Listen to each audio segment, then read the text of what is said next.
GST council की जब भी कभी मीटिंग होती है तब वो कुछ ना कुछ out of the blue announcements लेकर ही आते हैं।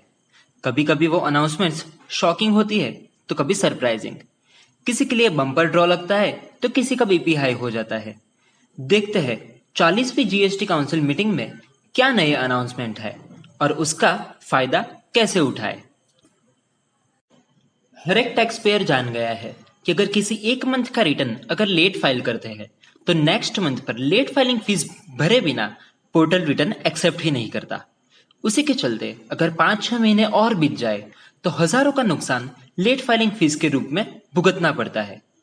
अगर आप कंसल्टेंट चेंज कर कर हमारे साथ जुड़े हैं तो शायद आपको पहले इसका साक्षात्कार भी हुआ होगा।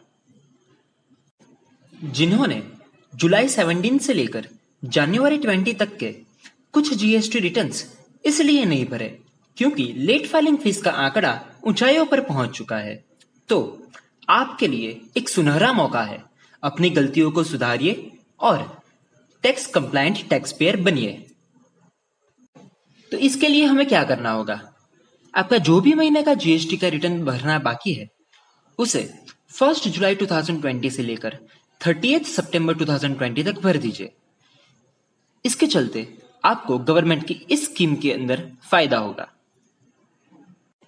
अगर किसी महीने में आपकी जीएसटी की लायबिलिटी नील आ रही है तो उस महीने का जीएसटीआर 3B भरने के लिए एक भी रुपए की लेट फाइलिंग फीस नहीं ली जाएगी और जिस मंथ में आपकी जीएसटी की लायबिलिटी आ रही है उस मंथ का जीएसटीआर 3B भरने के लिए सिर्फ 500 रुपए की लेट फाइलिंग फीस ली जाएगी, यानी कि आपका हजारों का काम 500 रुपीज में हो जाएगा। अभी आप कहेंगे कि हमने तो जीएसटी लॉ को कंप्लाई करने के लिए हजारों रुपए की लेट फाइलिंग फीस आज से पहले भर दी है, तो क्या इसका कोई रिफंड मिलेगा? आपका क्वेश्चन जेन्युइन है, लेकिन गवर्नमेंट इसके ऊपर साइलेंट है और शायद वो साइलेंट ही रहेगी अगर कोई इंडस्ट्री इसके सामने आवाज नहीं उठाती है। तो रिटर्न भरते वक्त आपको कितनी लेट फाइलिंग फीस लगेगी वो उस मंथ की टैक्स लायबिलिटी पे डिपेंड करता है। अगर जीएसटीआर 3B में टैक्स लायबिलिटी नहीं आ रही है तो आपसे एक भी रुपए की लेट फाइलिंग फीस नहीं ली जाएगी, लेकिन अगर लेट फाइलिंग फीस आ रही है तो पर रिटर्न 500 रुपीज की लेट फाइलिंग फीस ली जाएगी। यानी कि अगर आपके पिछले 6 महीने के रिटर्न्स बाकी है तो 500 इंटू 6 यानी कि 3000 रुपीज की लेट फाइलिंग फीस ली जाएगी।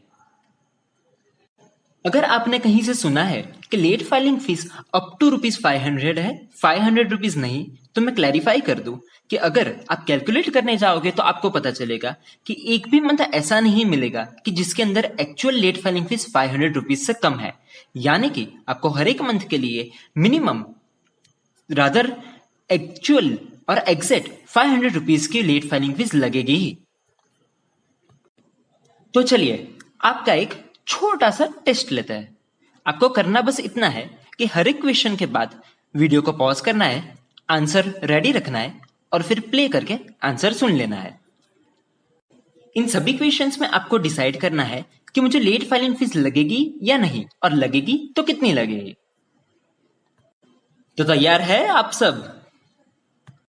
क्वेश्चन नंबर 1, अगर मैं नील रिटर्न भरना चाहता हूं तो मुझे लेट फाइलिंग फीस कितनी लगेगी?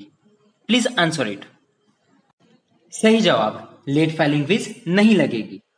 क्वेश्चन नंबर 2, अगर मुझे सिर्फ आईटी से क्लेम करनी है तो कितनी लेट फाइलिंग फीस लगेगी? लेट फाइलिंग फीस नहीं लगेगी। सिमिलरली थर्ड क्वेश्चन, अगर मेरी नेट टैक्स लायबिलिटी नील आ रही है, यानी कि मेरी output tax liability input tax credit से कम है, तो मुझे लेट फाइलिंग फीस कितनी लगेगी? इस केस में भी कोई लेट फाइलिंग फीस नहीं लगेगी।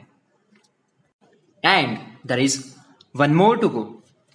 If my output tax liability is more than ITC balance and I have to pay further amount in cash, then what will be the late filing fees?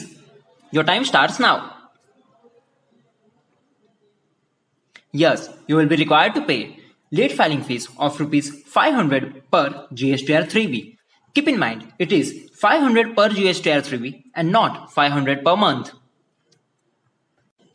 तो अगर आप सोच रहे हैं कि ये तो बहुत ही अच्छी स्कीम है, इसमें तो पैसा ही पैसा होगा, तो आपको बता दें कि आपकी गाड़ी को जरा ब्रेक मारिए। आपको यह याद दिलाना चाहता हूं कि भले ही late filing fees maximum 500 per month है, लेकिन इंटरेस्ट में कोई भी रिडक्शन नहीं दिया गया है।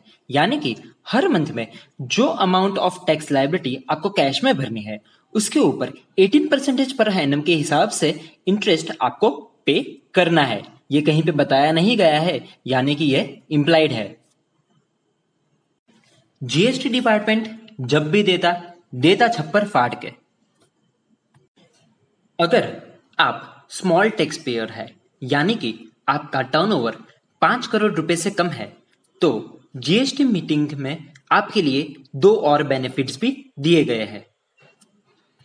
लॉकडाउन के चलते फरवरी, मार्च और अप्रैल मंथ के जीएसटीआर 3B में लगने वाली लेट फाइलिंग फीस और इंटरेस्ट का जो वेवर किया गया है, उसी को आगे कंटिन्यू करते हुए उन लोगों ने बताया है कि अगर आपने नोटिफाइड लास्ट डेट यानी कि लास्ट स्टैगर्ड डेट ऑफ 6 जुलाई 2020 तक अगर रिटर्न नहीं भरा है और आप स्मॉल टैक्स पेयर है, तो 6 जुलाई 2020 के बाद आपको रेट ऑफ इंटरेस्ट 18% की जगह पर सिर्फ 9% लगेगा, provided you file the return on और बिफोर 30 सितंबर 2020। अगर आप वो डेडलाइन मिस कर जाते हैं, तो उसके बाद आपको नॉर्मल रेट ऑफ इंटरेस्ट यानी कि 18% पर एनम के हिसाब से इंटरेस्ट पे करना पड़ेगा।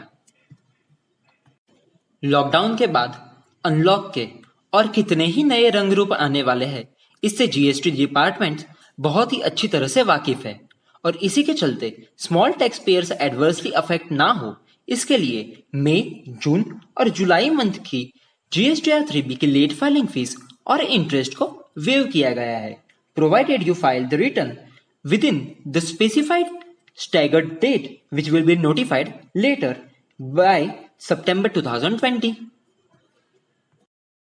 तो अगर आपके मन में एक सवाल उठ रहा है कि भाई मैं छोटा आदमी नहीं हूं, मैं तो बहुत बड़ा आदमी हूं, मेरा टर्नओवर 5 करोड़ रुपए से ऊपर है, तुम मेरे लिए क्या बेनिफिट लाए हो, तो हमें आपको ये बताते हुए बहुत ही खेद हो रहा है कि आपके लिए इस पूरी काउंसिल मीटिंग में कोई भी बेनिफिट नहीं है।